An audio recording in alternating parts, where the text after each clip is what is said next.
가이사랴에 고넬료라는 사람이 있었는데 그는 이탈리아 부대라는 로마 군대의 백부장이었다. 그는 경건한 사람으로 온 가족과 더불어 하나님을 두려워하며 유대 백성에게 자선을 많이 베풀며 늘 하나님께 기도하는 사람이었다. 어느 날 오후 3시쯤에 그는 환상 가운데서 하나님의 천사를 똑똑히 보았다. 그가 보니 천사가 자기에게로 들어와서 고넬료야 하고 말을 하는 것이었다.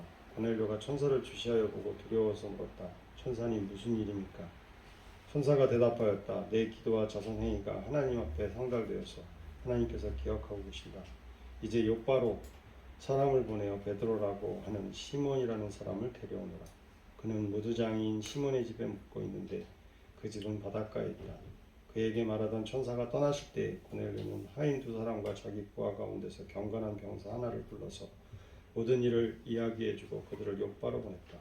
이튿날 저들이 길을 가다가 욥바에 가까이 이르렀을 때 베드로는 기도하려고 지붕으로 올라갔다. 그때는 오정쯤이었다.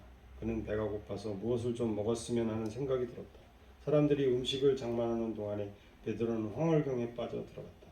그는 하늘이 열리고 큰 보자기 같은 그릇이 네 귀퉁이가 끈에 매달려서 땅으로 드리워져 내려오는 것을 보았다. 그 안에는 온갖 네발 짐승들과 땅에 기어다니는 것들과 공중의 새들이 골고루 들어있었다. 그때 베드로야 일어나서 잡아먹어라 하는 음성이 들려왔다. 베드로가 대답하였다. 주님, 절대로 그럴 수 없습니다. 나는 속되고 부정한 것은 한 번도 먹은 일이 없습니다. 그랬더니 2번째로 음성이 다시 들려왔다. 하나님께서 깨끗하게 하신 것을 속되다고 하지 말아라. 이런 일이 3번 있은 뒤에 그 그릇은 갑자기 하늘로 들려서 올라갔다. 베드로가 자기가 본 환상이 대체 무슨 뜻일까 하면서 속으로 어리둥절하고 있는데 마침 고넬료가 보낸 사람들이 시몬의 집을 찾아서 문 앞에 다가섰다.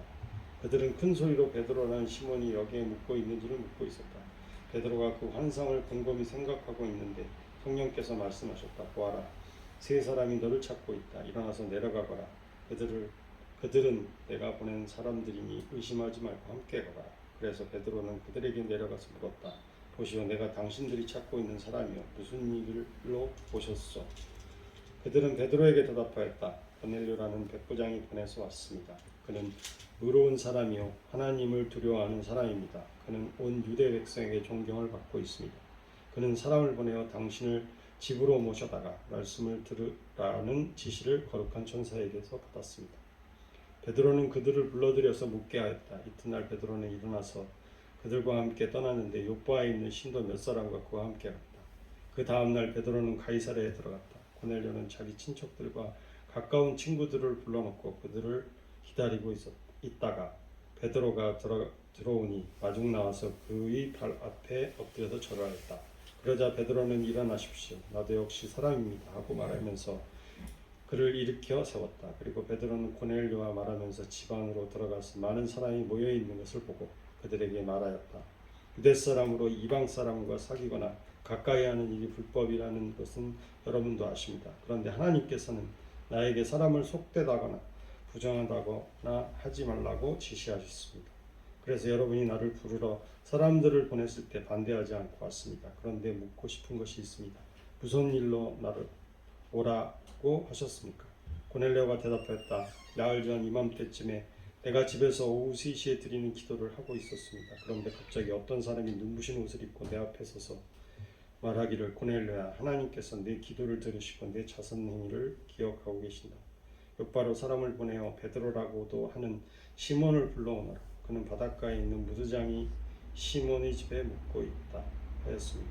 그래서 나는 곧 당신에게 사람을 보냈던 것입니다.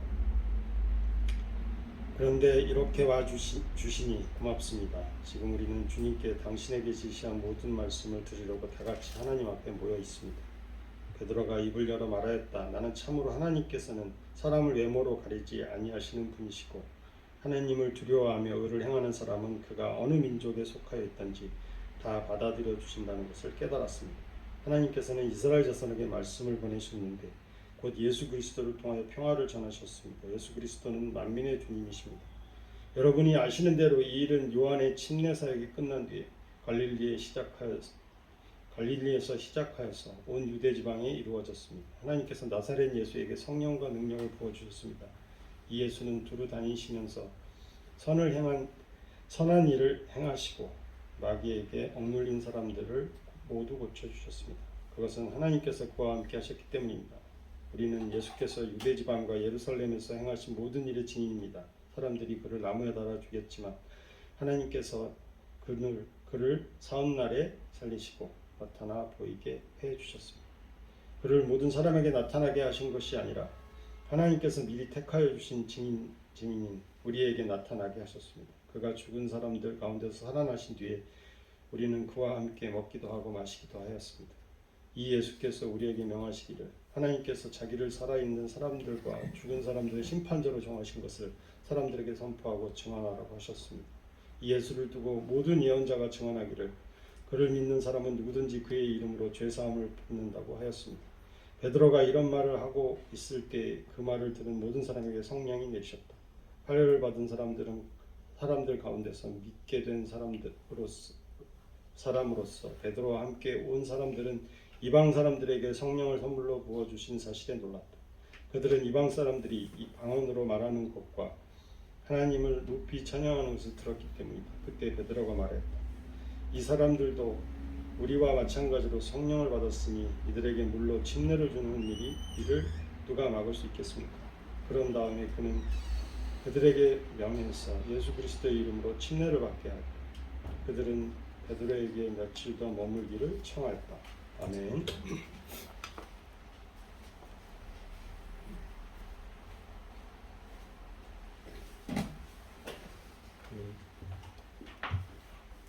정 집사님 긴 본문 읽어주시느라고 수고 많았습니다. 감사합니다.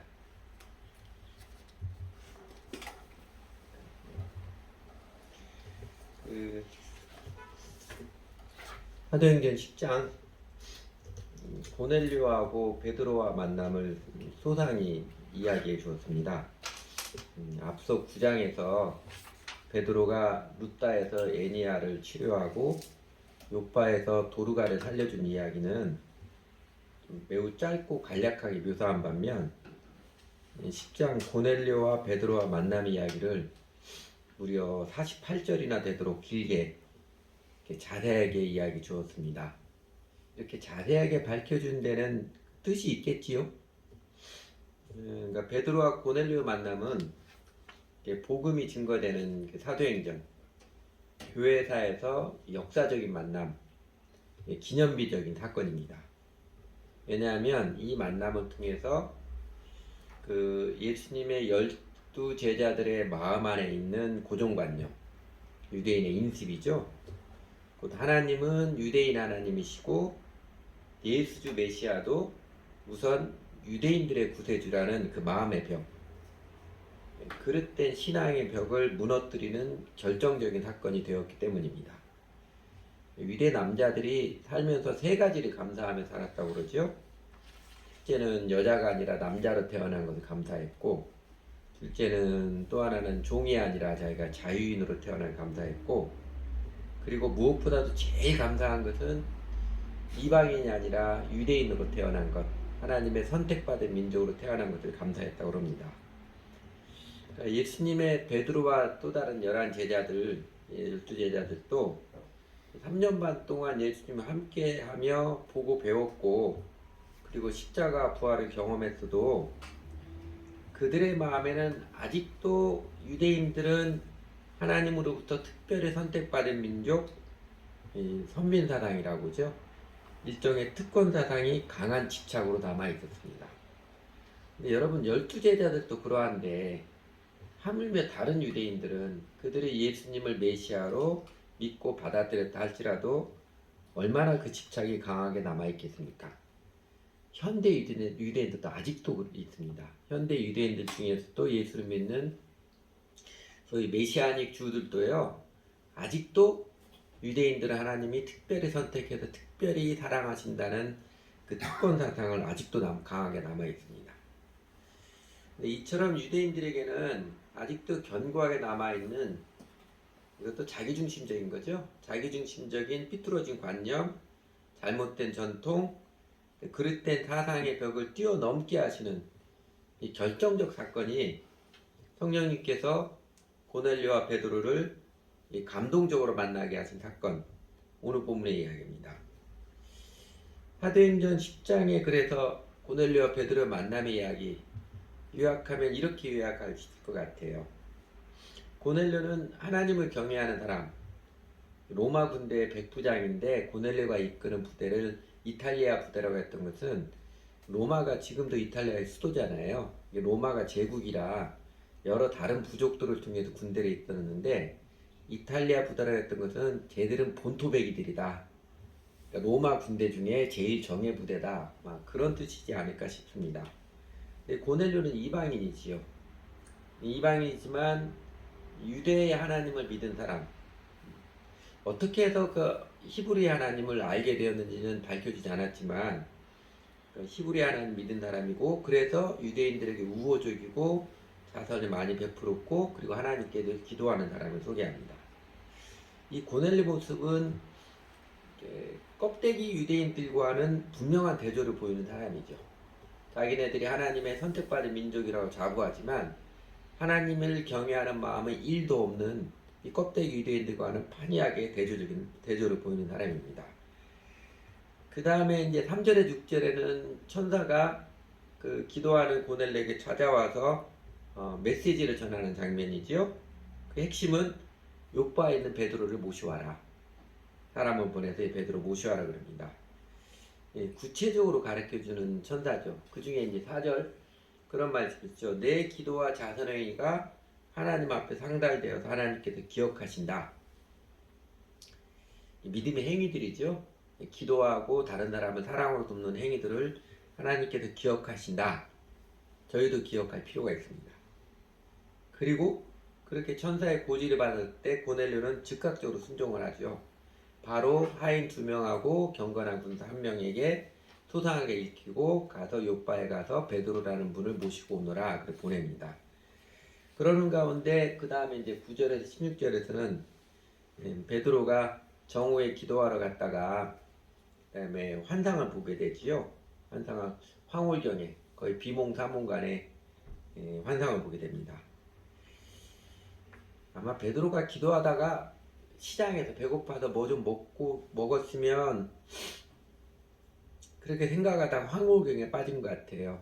여러분 금식기도 해보신 적이 있는지 모르겠는데 금식기도 하면 제일 힘든 게요. 졸려요. 기운이 없으니까 하염없이 졸립니다. 그래서 여러분 기도하다가 졸았다고 자책하지 마십시오. 나는 왜 맨날 이렇게 교회에 기도하다 졸기만 하나 뭐 이렇게 기도 졸았다고 자책하지 마십시오. 리처드 포스터 미국의 영성운동가 말하면 기도하다가 잠드는 것은 은혜로운 행위라고 그럽니다. 베드로도 그랬으니까요. 그 기도하다가 더 나아가서 기도하다가 조는 사람 손가락질하지 마십시오. 다른 사람을 판단하고 정죄하는 것은 이게 마귀의 일입니다. 더군다나 기도하려고 하는 사람인데 좀 졸았다고 손가락질 하지 마십시오. 예전에 그 부흥 강사 목사님들이 어디야 그 겟세마네 동산에서 예수님께서 제자들에게 너희가 한시도 깨울 수 없느냐 그 말씀을 가지고 졸지 말고 기도하라고 막 크게 외쳐서 교회 다니는 사람들은 기도가 졸면 큰일 나는 것처럼 잘못 생각하는데 그러지 않아요. 기도하다가 졸 수 있습니다. 그러니까 그것 때문에 자책하거나 또 다른 사람에게 손가락질 마십시오. 근데 하여튼 제일 중요한 것은 보자기에 여러 가지 동물들 음식 내려지고 잡아먹으라 3번이나 환상 가운데서 하나님께서 베드로에게 깨우쳐 주신 것은 하나님께서 깨끗하게 하신 것을 속되다 가지 말아라 이렇게 명확히 밝혀주시지요. 그 3번 환상을 봤을 때 베드로가 온전히 다 받아들였던 것 같지는 않아요. 그죠? 그러나 나중에 실제 삶으로 인도하셔서 고넬료를 만나게 하신 것 통해서 베드로 마음에서 저 말씀 각인이 됐을 거예요. 하나님께서 깨끗하다고 하신 것을 그냥 인습으로서 속되다고 판단해서는 안 되는구나. 잘 새겨졌을 것입니다. 그리고 요바에서 요바에 온 고넬료 하인들과 요바에서가 아니라 요바인데 요바에 온 고넬료 하인들과 베드로가 만나게 되지요. 17절에 보면 우리 세번역에는 없는데 개역개정판에는 마침이라는 그 접속사가 있습니다. 타이밍 기가 막히게 맞추신 하나님. 이 사람들이 그 고넬레 하인과 병사한 사람이 베드로는 사람이 어디 있습니까? 물어봤을 때 딱 물어보기 직전에 하나님께서 베드로에게 환상을 보이시고 그래서 베드로가 느끼죠. 느끼고 내려갑니다. 그리고 19절에 보면 아주 구체적으로 말씀해 주시죠. 너 내려가라.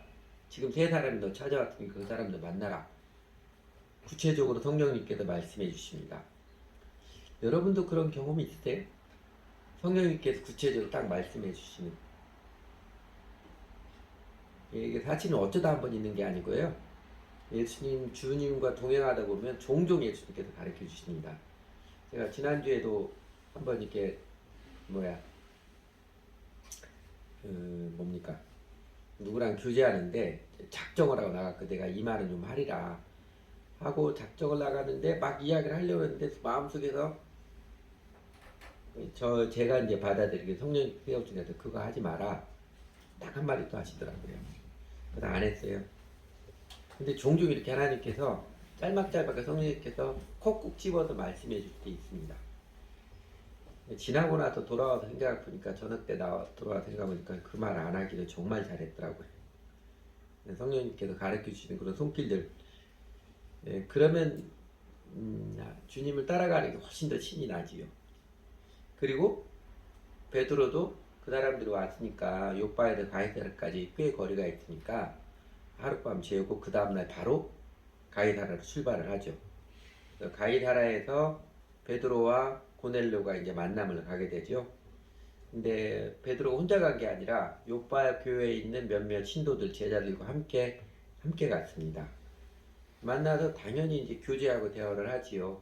고넬료는 아주 예의 바르게 베드로에게 절을 했는데 베드로는 그렇게 너무 그러지 마라. 나도 사람이다. 그리고 똑같이 교제할 사람이지 추앙받고 그런 사람 아니다. 그렇게 해서 교제를 하면서 베드로가 먼저 솔직하게 질문하죠. 사실 이렇게 이방 집에 찾아오는 그 유대인의 관습으로서는 없는 일인데 하나님의 말씀하시니까 내가 기꺼이 찾아왔다. 근데 나를 부른 이유가 무엇입니까? 물어보니까 고넬료가 쭉 간증을 하죠.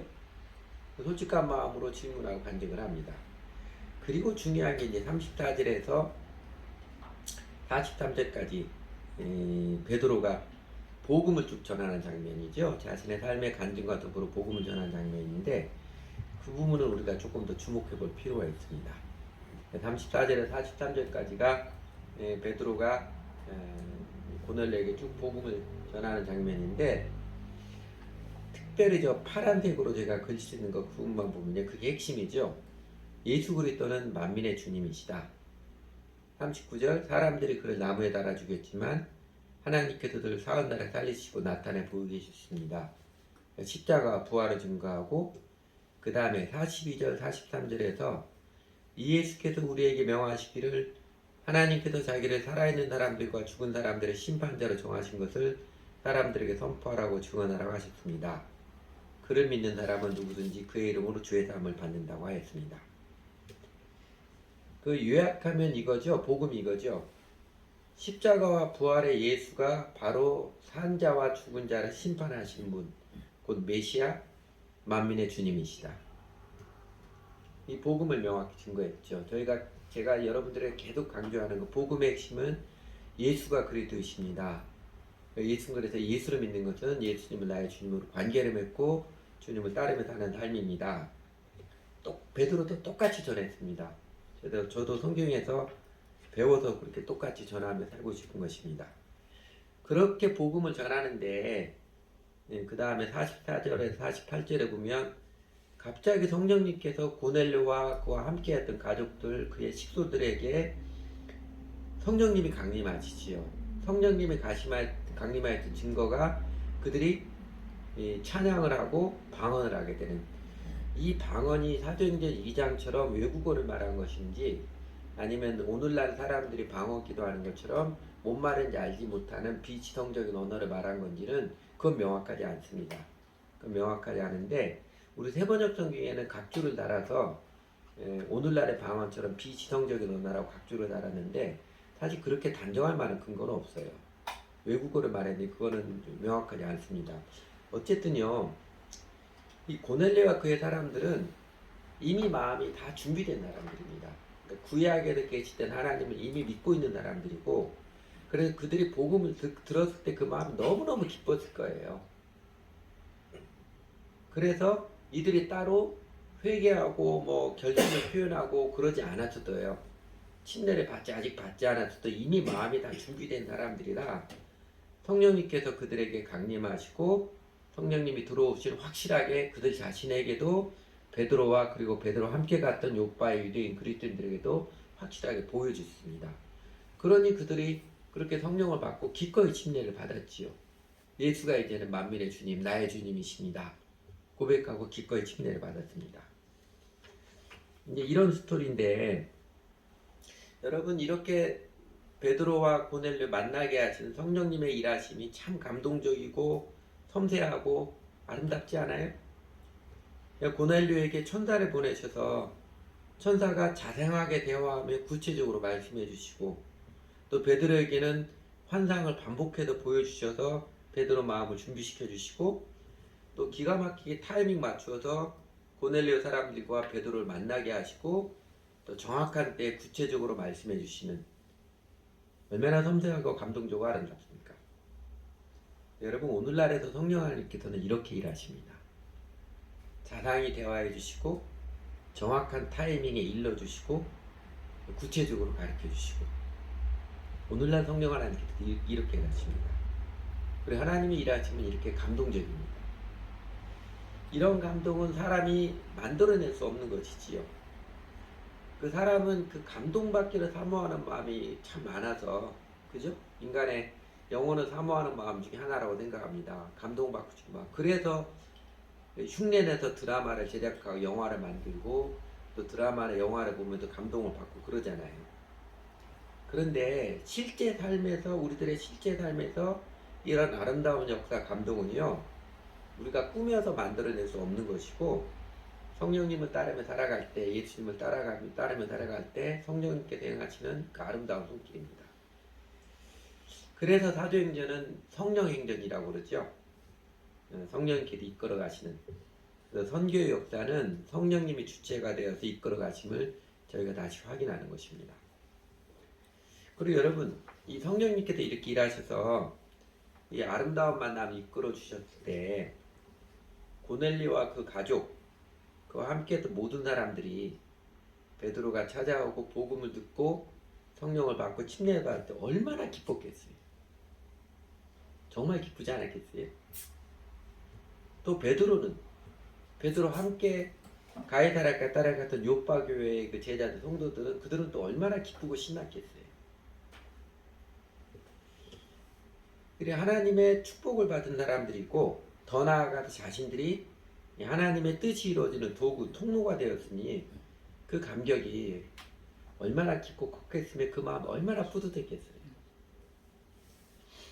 하나님께서는 이렇게 감동적인 모습으로 사람들의 마음 안에 견고한 진처럼 버티고 있던 잘못된 사상의 벽, 마음의 벽을 허물게 하셔서 고넬료도 베드로도 말할 수 없는 영광스러운 기쁨과 감격을 누리게 해주셨습니다. 그 고넬료와 그의 가족들은요, 유대인들에게만 내려지는 은혜인 줄 알았는데, 이거는 성경에 없지만 추측컨대 성령을 받았다는 소문은 들었을 것 같아요. 은혜인 줄 알았는데 자신들의 심령에도 성령이 임하시고 십자가 부활의 예수님이 바로 메시아 주님이심을 확연히 알게 되고, 그래서 그의 마음 안에서 벽이 무너지고 마음이 넓어지는 그 은혜에 분명히 감격했을 것입니다. 그리고 무엇보다도 성령 하나님께서 아직도 베드로의 마음과 생각에 남아있는 유대인은 하나님이 특별히 선택받은 백성이라는 이 신념이, 이게 잘못된 것이구나, 절실하게 깨달았을 것입니다. 그 구약 성경에 보면 다윗이 이런 고백을 하잖아요. 시편 119편 32절에 보면, 주께서 내 마음을 넓히시오면 내가 주의 계명의 길로 달려가리이다. 마음이 넓혀지면 신나게 생명의 길로 달려가듯이 그들의 마음에 하나님께서 마음 넓혀주심을 경험했을 때 내가 갖고 있는 잘못된 사상의 벽이 무너지고 이 견고한 진이 무너졌을 때 생명의 기쁨이 넘쳐납니다. 예, 주님의 전도교육이라는 책을 썼고 우리나라 그 선교한국 1988년 선교한국 제1회 선교한국 주강사로 왔던 로버트 콜만 박사가 부흥이라는 책에 이렇게 표현했습니다. 부흥을 위해서는 지붕은 거쳐져야 하고 벽은 허물어져야 한다. 부흥, 교회 식구도 늘어나는 게 부흥이 아니에요. 말 그대로 다시 붙자 흥하는 자는 다시 흥하게 한다는 것입니다. 그것처럼 우리들의 심령의 진정한 감격과 활력의 회복을 말합니다. 내 안에서 정말 기쁘고 그 다음에 정말 열심히 힘있게 살고자 하는 그 생명력이 넘쳐나는 것이 부흥이죠. 그러니까 고넬료도 베드로도 지금 그 은혜를 체험하고 있는 것입니다. 그리고요, 이렇게 이 자기중심적인 삐뚤어진 관념, 잘못된 전통, 그릇된 사상의 벽이 허물어지고 부흥의 감격과 은혜를 주는 게 그냥 고넬료 베드로에게만 그친 것이 아닙니다. 제가 그 다음 장, 우리가 다음 주에 볼 사도행전 11장에 보면 전반부에 보면 베드로가 예루살렘 교회에서 다른 사도들에게 이방인인 고넬료와 그의 가족들에게도 성령이 임한 역사를 보고하고 이제 교제를 합니다. 그런데 그 예루살렘 교회는요, 베드로가 이방인인 고넬료 집에 찾아갔다는 그것만으로 마음이 매우 불편한 사람들이 있었습니다. 불편한 속내로 솔직하게 이야기를 합니다. 그래서 베드로가 자신도 성령님께서 어떻게 잘 이끌었는지 솔직히 간증을 하고요.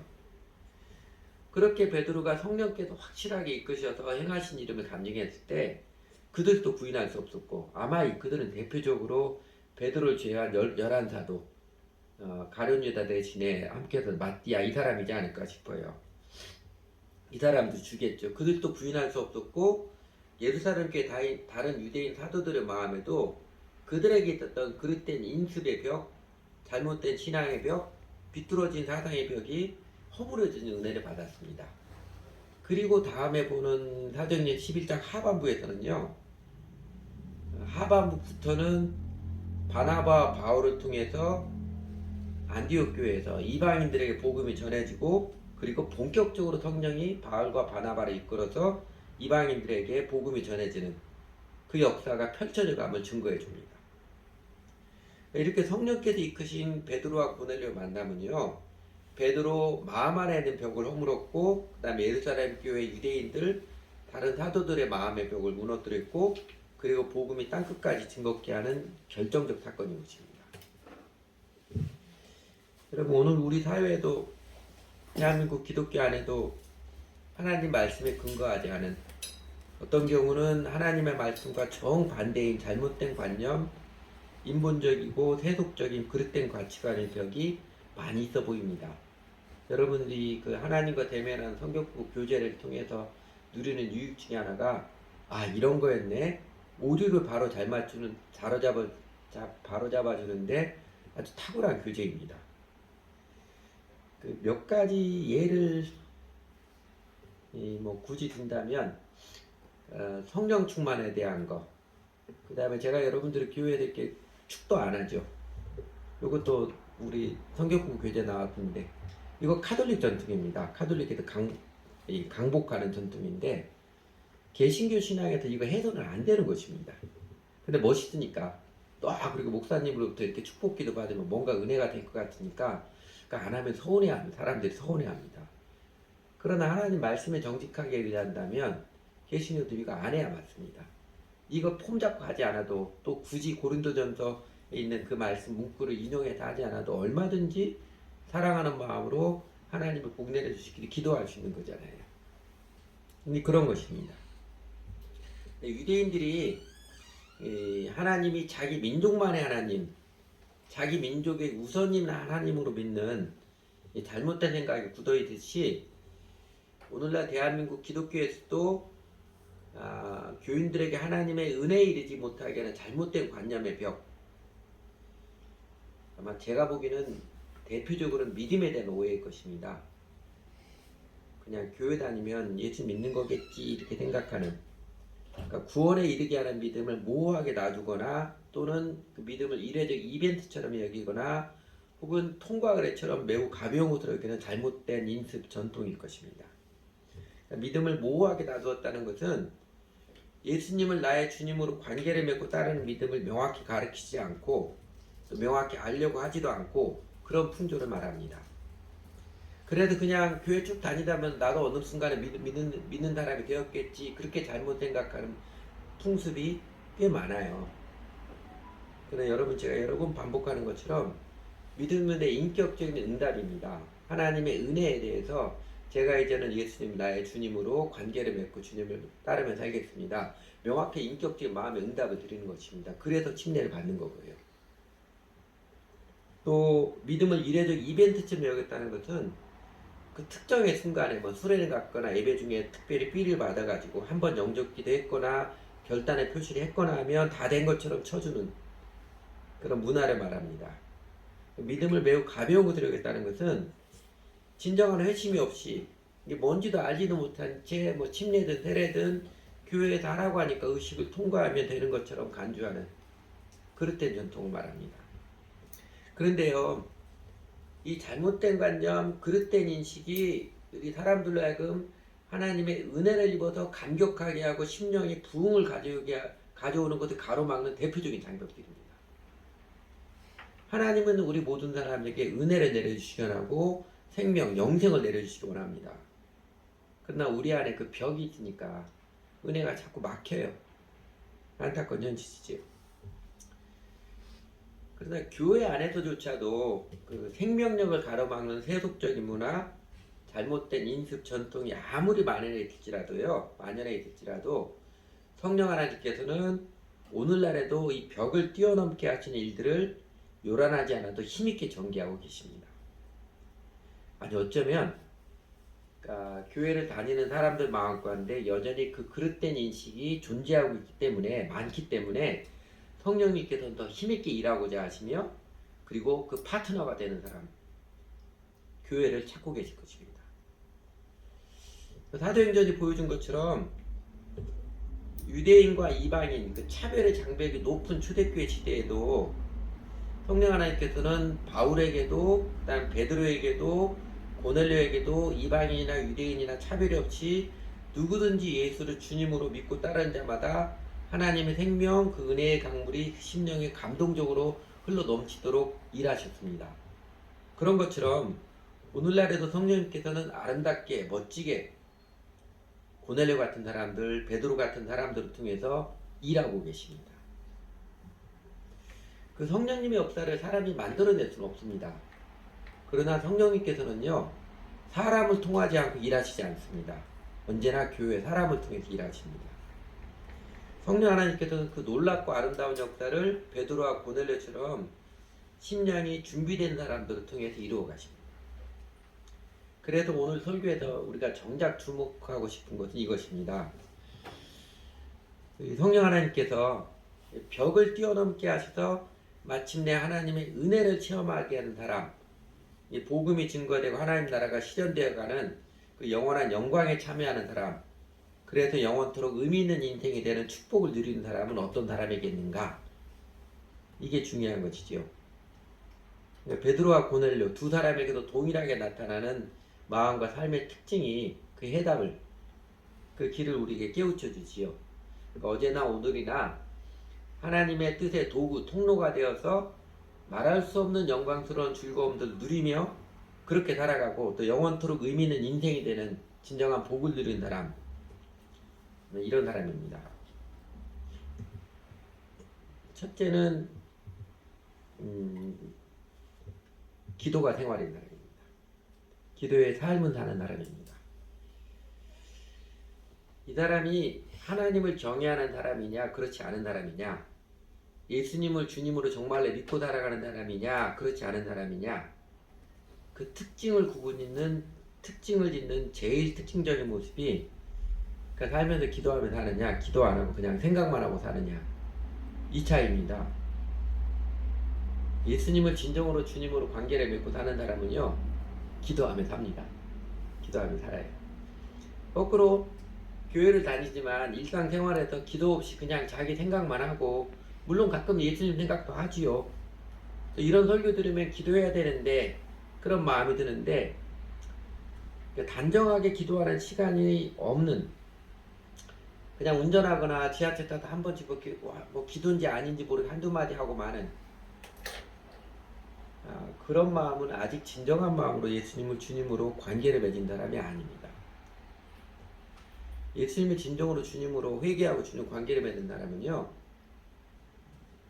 결국은 아마 그렇게 오래 걸리지 않아서 내 일상에 살면서 하루 세끼 밥 먹듯이 기도하며 살아갑니다. 여러분, 고넬료 베드로를 만나서 복음을 듣고 성령을 받기 전에 이미 히브리 하나님을 경외하는 사람이었지요. 그러니까 곧 하나님을 진실되게 믿는 사람이었고, 그의 삶의 특징이 항상 기도하는 모습이었습니다. 아까 제가 거꾸로 눌렀어요. 사도행 10장 2절에 고넬료 소개할 때, 그는 경건한 사람으로 온 가족과 더불어 하나님을 두려워하며 유대 백성에게 자선을 많이 베풀며 늘 하나님께 기도하는 사람이었다. 그리고 아래 9절에 보면 베드로는 기도하려고 지붕으로 올라갔다.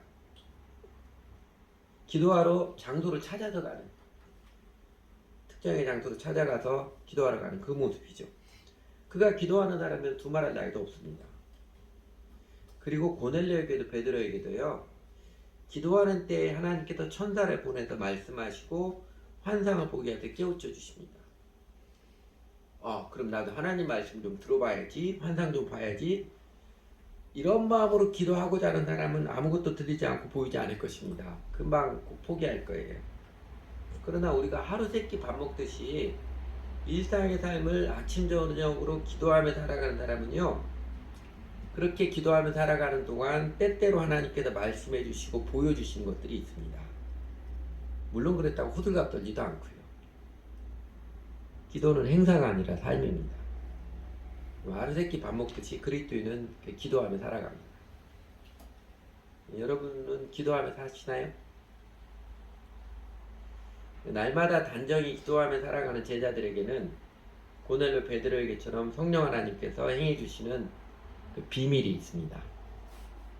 그 손길 때문에 마음이 낙심하지 않고 언제나 기뻐하며 담대하게 살아갈 수 있고, 그 손길 때문에 마음이 깊어지고 삶의 기쁨과 환희를 누리며 살고 있습니다.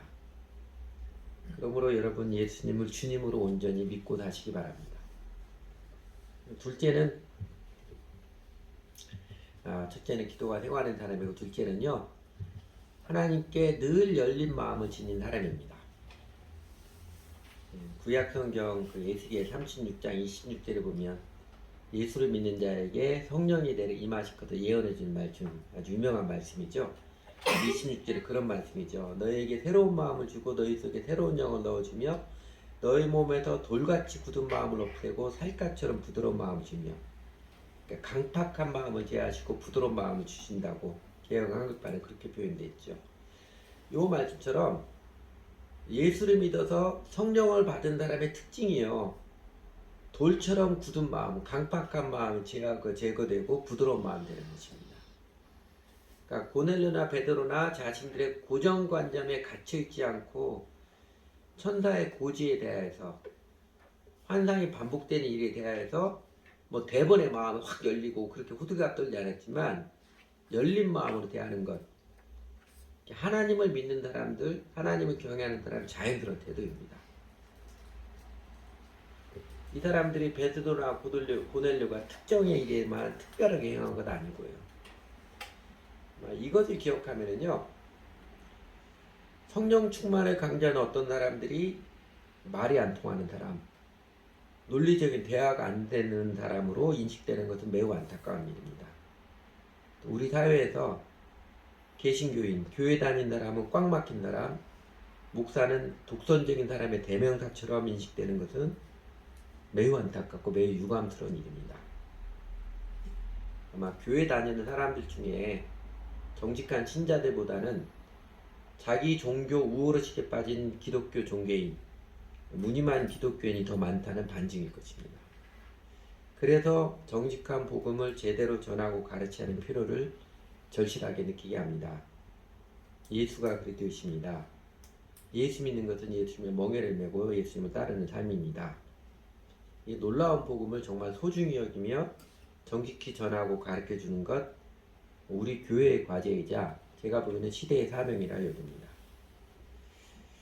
그리고 여러분, 우리 마음을 몹시도 힘들게 하는 심리적인 내면적 태도 중에 하나가 집착 성향이지요. 이 집착 중에서도 자아 집착, 사실 집착 자체는 거의 보다 자아 집착으로 귀결되는데 이게 우리 마음을 몹시 힘들게 하잖아요. 저 남자, 저 여자 아니면 절대 안 된다. 저 자리는 절대로 내 거다. 저 대학, 저 회사, 저 일, 저 정치인, 저 교회 아니면 나는 절대로 안 된다. 오직 이거에만 한다. 이런 태도 말입니다. 이렇게 굳은 마음이 무엇보다도 다른 사람들이 힘들게 하지만요, 무엇보다도 자기 자신의 심령을 매우 힘들게 합니다. 거의 심령을 파괴시키기까지 합니다. 우리나라가 자꾸 이렇게 정치 성향에서 극단적으로 분리되어지는 게 우려가 되는, 우리가 기도할 제목 중 하나인데, 이 정치 성향에서 진보든 보수든 이런 집착 성향을 가진 극단주의자들이 사실 민주주의를 파괴하고 우리 사회를 병들게 하고 무엇보다도 자신의 영혼을 스스로 파괴하고 있습니다. 그러니까 복음을 듣고 그리스도인이 된다는 것은요, 예수를 주님 믿고 따른다는 것은 보수에서 진보로 또는 진보에서 보수로 그 성향이 바뀐다는 게 아니라요. 그러니까 보수적인 성향, 진보적인 성향은 있을 수 있고 얼마든지 다 융합을 해야 됩니다. 극단주의적인 집착의 죄를 회개하고 부드러운 사람, 열린 마음의 사람이 되는 것입니다. 예수를 믿는다는 것은 내 중심으로만 생각하고 행동하는 게 이게 죄의 본질이구나. 이거 깨닫고 회개한 마음이 우선이잖아요. 그래서 그리스도인들은 정치에 무관심한 사람이 아니라 이 사람이 보수 성향에서 진보성 용납하는데 이게 극단적으로 흘러가는 것에 대해서 그 집착에 대해 회개하고 비로소 부드러운 마음을 내는 사람, 열린 마음의 사람이 되는 것입니다.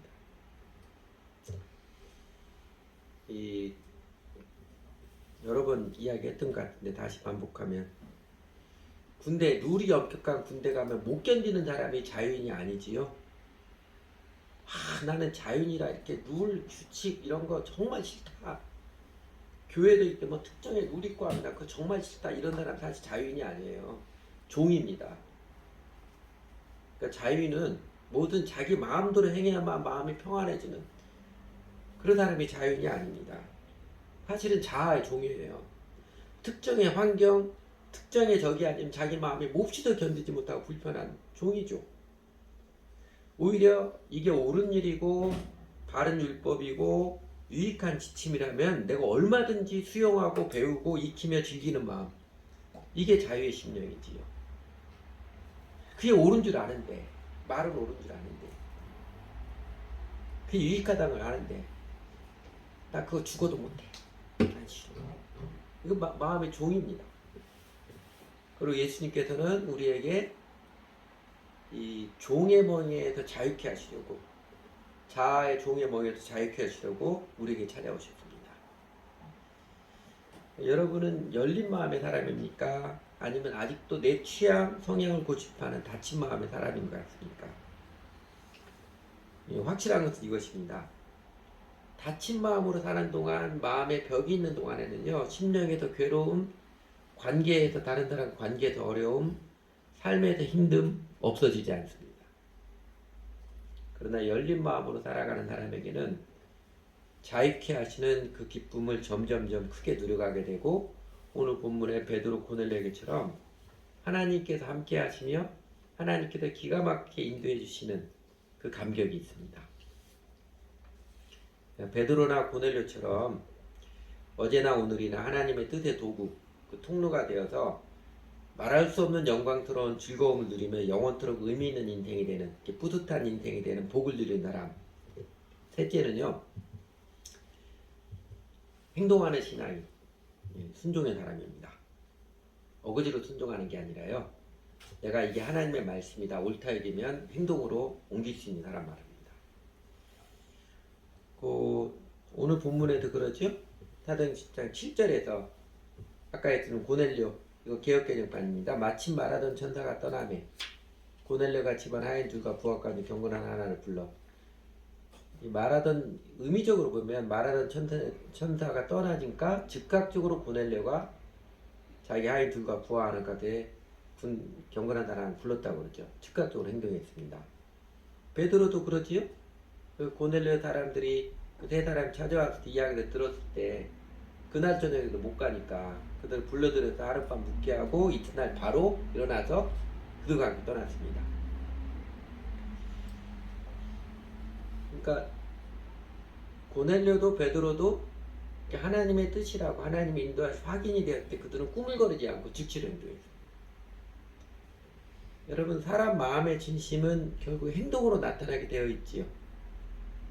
나더러 주여 주여 하는 자마다 다 천국에 이를 것이 아니요 다만 하늘에 계신 내 아버지 뜻대로 행하는 자라에 들어가리라.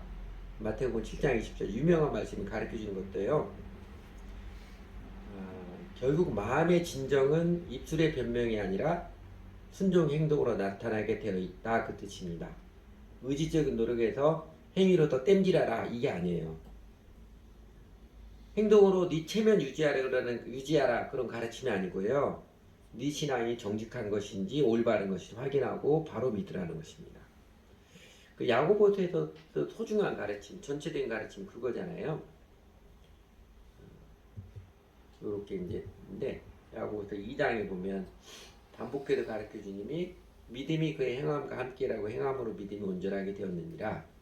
사람이 행함으로 의롭다 하심 받고 믿음으로만은 아니니라. 영혼 없는 몸이 죽은 것 같이 행함이 없는 믿음은 죽은 것이니라. 이런 가르침이 행함으로 땜질해라, 내 체면 세워라 이런 게 아니고요. 정말로 믿으라. 뭔지도 모르고 그냥 교회당만 다니지 말고 복음을 바로 알고 바르게 응답해라. 예수님과 관계를 명확히 하라는 가르침입니다. 저희가 오늘 앞에서 신앙이 정직한 신앙이 기도하며 산다고 제가 확인했는데, 그러면 이제 내가 기도 제대로 안 하고 그냥 사는 내 모습이 찔려가지고 나도 기도하며 살아야지 작심은 하는데 번번이 안 되는 사람들 우리들 가운데도 있는지도 모르겠습니다. 왜 그럴 것 같아요? 의지력이 약한 게 문제가 아니에요. 행동할 때 의지력이 못하는 게 아니고요. 마음에서 예수님과 관계가 아직 명확하지 않기 때문에 그렇습니다. 예수님이 정말로 주님이 아니어서, 예수님이 주님을 알겠는데 내가 예수님께 내 인생을 의탁할 인격적 결단은 아직 없는 거예요. 아직 도망갈 그 길을 열어놓은 거죠. 예수님이 정말로 주님이 아프니까 여전히 자아가 앞서고 내 생각과 판단이 옳고 더 소중하고 그거 회개하지 않았고 다른 사람에게 들키지 않으려고 이제 감추는, 그래도 교회 짬밥이 몇 년인데 내가 아직도 회개하지 않은 사람에 가면 창피하니까 그 회개하니 들키지 않을 감추고 그렇게 자아에 집착하고 있기 때문에 예수님의 제자도 삶의 지침, 교회생활 온전히 하고 제중과 교제하듯 하십시오. 이게 율법처럼 느껴지는 것입니다. 그래서 반감부터 나오는 거죠. 여러분, 다윗이 하나님이여 내 마음에 확정되고 확정되었사오니 고백하듯이,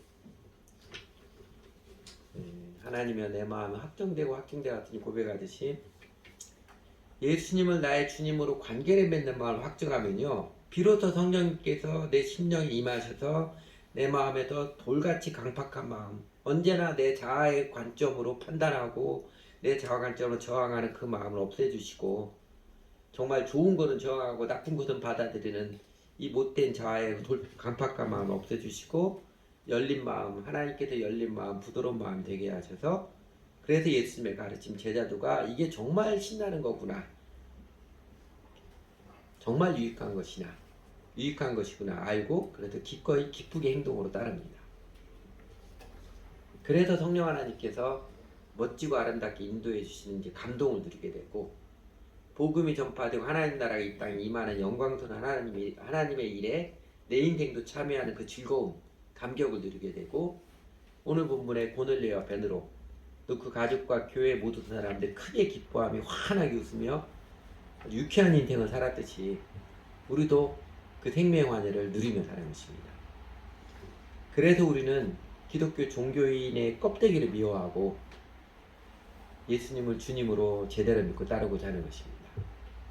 기도하지요.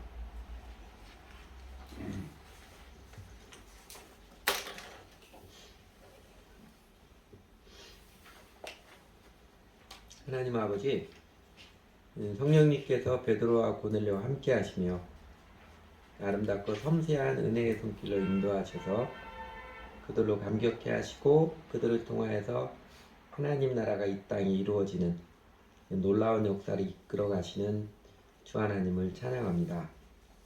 베드로와 고넬료에게 사랑의 손길로 함께 해주셔서 그들의 마음의 벽, 닫혀진 마음을 열어주시고 잘못된 생각을 뛰어넘게 하셔서 하나님의 구원의 손길에 그들이 감격하며 생명의 길을 더욱 즐겁게 달려가듯이 저희들의 삶 가운데도 찾아와 주셔서 그 아름답고 섬세한 손길로 인도해 주셔서 저희들의 편견, 해도 안 된다, 그런가 하면 뭐하나 등 불신과 냉소의 잘못된 생각의 벽을 허무시고 뛰어넘게 하셔서 저희도 예수님을 주님으로 관계를 맺고 주님을 따르는 생명의 삶을 기쁘게 신나게 누려가게 해주셔서 정말 감사를 드립니다. 사실 저희는 하나님께서 우리에게 감동과 경이로움, 기쁨과 의미를 더하여 주시려고 하나님의 구원의 은총의 손길을 베풀어 주시려고 숱하게 많이 이런저런 손길로 깨우쳐주고 말씀해 주셨는데 저희가 얼마나 많이 못 본 척하고 못 들은 척하고 그냥 무시하고 지나쳤는지요. 그럼에도 불구하고 주님께서 끝까지 저희를 포기하지 않아서 마침내 예수님을 주님으로 모시고 따르며 살아가면서 그 구원의 생명을 들어가면서 오히려 저희가 그렇게 못되었고 오만한 인간이었음을 깨달아 알게 해주셔서 감사를 드립니다. 그래서 더욱 감사를 드립니다. 하나님, 저희도 여전히 사람들의 인습, 기독교 종교인의 껍데기 풍습에 치우쳐 있지는 않는지 깨우쳐 주십시오. 예수 믿고 구원을 받는 것에 대하여 성경의 가르침보다 다수 사람들의 쉬운 길을 따르고 있지는 않는지 깨닫게 해주십시오. 저희도 혹시 저희 오만한 생각, 그릇된 사상의 벽을 고집하며 회개하지 않은 채 저희 체면, 저희 자신들의 의로움을 내세우는 종교인은 혹시 아닌지 더 밝게 깨우쳐 주시기 원합니다. 하나님 아버지, 저희 마음도 부흥을 사모합니다. 세상이 험악하고 저희가 연약하기에 하나님께서 은혜로 저희 심령을 회복시켜 주시고 활력을 더하시고 생명과 능력을 더하여 주시는 부흥을 정말로 사모합니다. 고넬료와 그 가족, 베드로와 그 교인들이 모두가 함께 성령 하나님의 인도하심에 순종하여서 마침내 큰 감격과 기쁨으로 예배하며 전도하며 살아갔듯이 저희 심령도 하나님의 은혜를 입어서 그렇게 기쁨과 감격으로 살고 싶습니다. 저희도 진정한 예배자로 유쾌한 전도자로 살아가도록 하나님 이끌어 주십시오. 하나님께서 고넬료가 잘 몰랐을 때에도 하나님에 대해서 복음에 대해서 명확히 잘 몰랐을 때에도 기도와 이웃사랑, 구제의 일에 힘쓰며 살아가는 그의 마음을 기억하시고 그의 아름답고 큰 은혜를 베풀어 주시며 그를 통해서 영광스러운 하나님이 이루어 가셨음을 기억하겠습니다. 그래서 저희도 고넬료처럼 베드로처럼 기도하며 살겠습니다. 기도가 삶이 되어야 함을 가르쳐 주셔서 감사를 드립니다. 저희도 하나님께 대해서 늘 열린 마음으로 살겠습니다. 주님께서 말씀해 주시고 깨우쳐 주실 때마다 열린 마음으로 받아서 저희 마음 안에 있는 담을 뛰어넘게 하시고 저희의 지경을 넓혀 주시고 저희를 생명의 길로 달려가게 하시는 활력과 능력을 누릴 수 있도록 이끌어 주십시오. 그리고 저희도 행동하는 신앙인으로 살겠습니다. 제 믿음의 마음을 정직해 주십시오. 마음은 거짓, 자아에 집착이 있으면서 체면상 제자도를 따르려는 예초로운 종교 수행인에 머물지 않도록 더 확실히 깨우쳐 주십시오. 예수님께서 우리의 주인 되어 주심이 정말 큰 은혜임을 알게 해주셔서 감사를 드립니다. 그래서 저희가 하나님과 사람 앞에 진실하여지고 예수님이 기꺼이 주님으로 모시고 따라서 행동하는 신앙, 순종하는 기쁨과 능력을 누리며 살도록 이끌어 주십시오. 저희에게 예수님을 진실로 믿고 따르는 길을 가르쳐 주셔서 감사를 드립니다. 제가 여러 번 넘어져도 그래도 은혜의 주님 의지하여서, 아니 우리 연약한 모습 보기 때문에 더욱 은혜의 주님께 달려나와서 그 길을 따르며 살아가기 원하오니, 저에게도 주님 정말로 함께 해주시며 기이한 손길에도 우리 생각의 지평을 넓혀주시고 우리 마음 안에 벽들을 허물어 주시고 생명의 기쁨과 감격을 알게 해주셔서 점점 더 실제적으로 체험하며 주님과 동행하는 삶을 누리도록 이끌어 주십시오. 앞으로의 날들 더욱 친밀하게 동행해 주시며 아름다운 손길로 인도해 주시며 저희를 통해서도 놀라운 하나님 나라 일들이 이루어 가실 주님께 감사와 찬양을 드립니다. 예수님 이름으로 기도드렸습니다. 아멘.